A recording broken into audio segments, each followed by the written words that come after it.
What's up, guys? Got another story time video for you today. In this video, I want to talk about how I was able to make a ton of money in high school very quickly and very easily.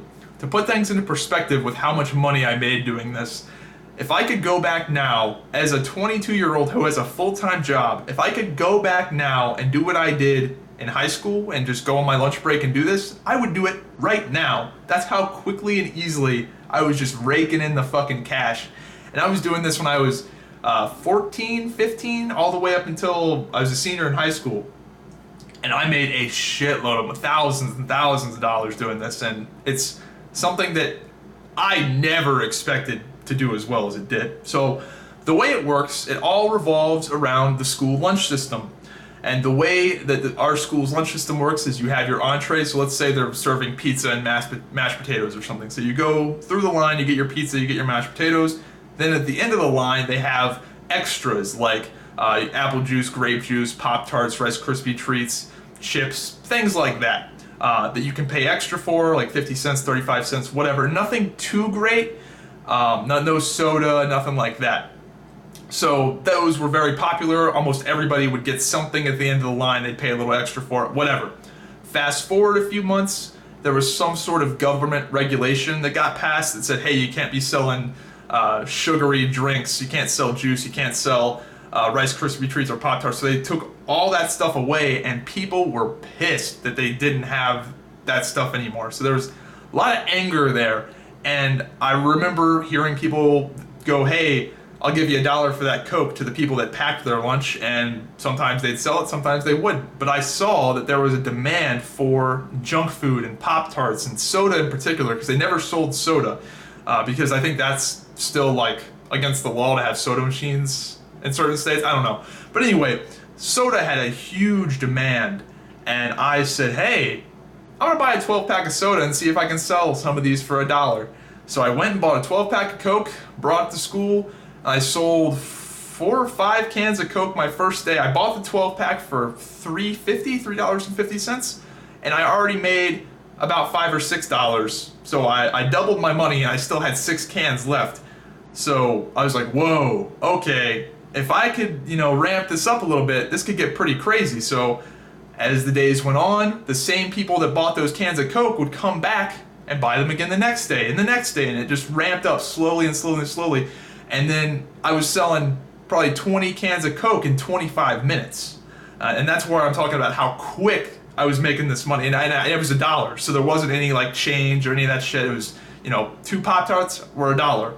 Can of Coke, $1. Everything was $1, so it was just money in my hand, here's your Coke, here's your thing, blah, blah, blah, blah, blah. So I was selling, 20, 25 cans of soda for $1 each, tripling my money. I would go into Walmart and buy the big cubes of 24 like Mountain Dews or whatever. I'd buy those. You could get those for, I think 48 cans would be like $10. So I was making 5 times my money selling cans of Mountain Dew for $1 each.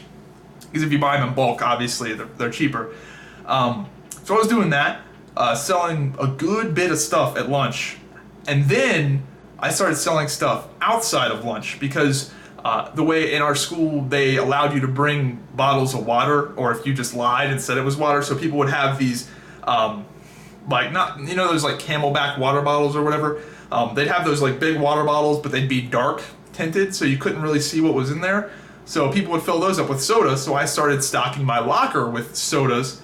And so you know how lockers, there's the top shelf part and there's that whole bottom part? Well, the top shelf part had my books. The entire bottom part was just soda and snack food stacked vertically. And my locker was probably that big and whatever, 6 feet high or 5.5 feet high. I don't know, I can't remember how tall they are, but just cans stacked vertically, just up and down. And I would sell those in the hallway in between classes. And it was the same people, because their parents would give them like $5, and they just have $1, boom, $1, and I was just making so much money, hand over fist. Well, eventually, the faculty caught on to what I was doing, and they didn't like it, so they went in and they called me into the office, and they go, hey, we see you're selling junk food to other students, and we need you to stop that. And I was like, okay, fast forward to the next day, I didn't fucking stop. I was making so much money, I didn't care. So they called me in again. It's like, we told you to stop. If you don't stop, we're gonna call your parents. And I was like, all right, I'm gonna stop. Next day, I didn't stop. I was making so much money, I just didn't give a fuck. Call me in again. This time, it's the principal, or the vice principal, I can't remember his title, and the school rent-a-cop police officer that is there for fucking no reason because it's Radford, Virginia. There's 110 people. Fucking who cares? So it's me and the police officer, and we're like, look, we told you to stop. If you do this again, we're going to call your parents, and what you're doing is actually illegal. And the dude, I swear to God, pulls out a can of Coke and points to the not for resale thing on there that says you shouldn't resell this. And he's like, that's there for a good reason, son. What you're doing is technically against the law. And I couldn't believe what they were saying. And I was a very well-mannered kid. I wasn't a troublemaker or a smartass by any means. But I literally said, call the FBI. Needless to say, they did not take that very well. And they didn't call my parents because I think they knew that my parents really wouldn't give a shit. I think my mom would have been pissed, maybe just because I had gotten in trouble in school for something, but my dad would have just high-fived me and been like, that's fucking awesome. I still haven't, they never know, they didn't know about this. My parents still don't know that I did this. I guess they're wondering where I got all that money for paintball. That's where I spent a lot of my money because I play paintball every weekend, sometimes twice in one weekend. Anybody that plays paintball knows how fucking expensive it is. So they told me not to do it anymore. They called my parents, so I kept doing it. Even after that, I kept doing it, but I was a little bit more shady about it. I wasn't quite as like, hey motherfuckers, I'm selling junk food. Wasn't doing anything like that. But I was definitely still doing it. They definitely still knew I was doing it, but I just did not care. And they weren't on my back anymore. I guess they've realized how stupid that sounded. Like, listen son, we're gonna crack down on these reselling laws. We're gonna call the FBI on you. So anyway, that's my story. I recommend trying it out. Go and buy a 24-pack of Mountain Dew. See if you can sell them for $1. If you can't, whatever, you got a 24-pack of Mountain Dew. If you can, then you have a chance to make a ton of money and you will be shocked.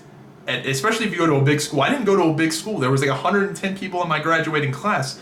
But the thing is that the same people would buy stuff over and over and over again. And shit, people would buy 2-3 cans of soda a day and just fill up a water bottle in the hallways. And that wasn't even during lunch, you know? So you'll be shocked. Selling Pop-Tarts, selling soda. The main moneymaker for me was the soda, obviously, but I did sell Pop-Tarts and other stuff like that. But anyway, let me know what you guys think. I thought it was a pretty interesting story. The fucking Radford school faculty is grade fucking A sometimes. I think those two people, I know one of them isn't even there anymore, so hope you guys enjoyed the video. I'll see you guys next time.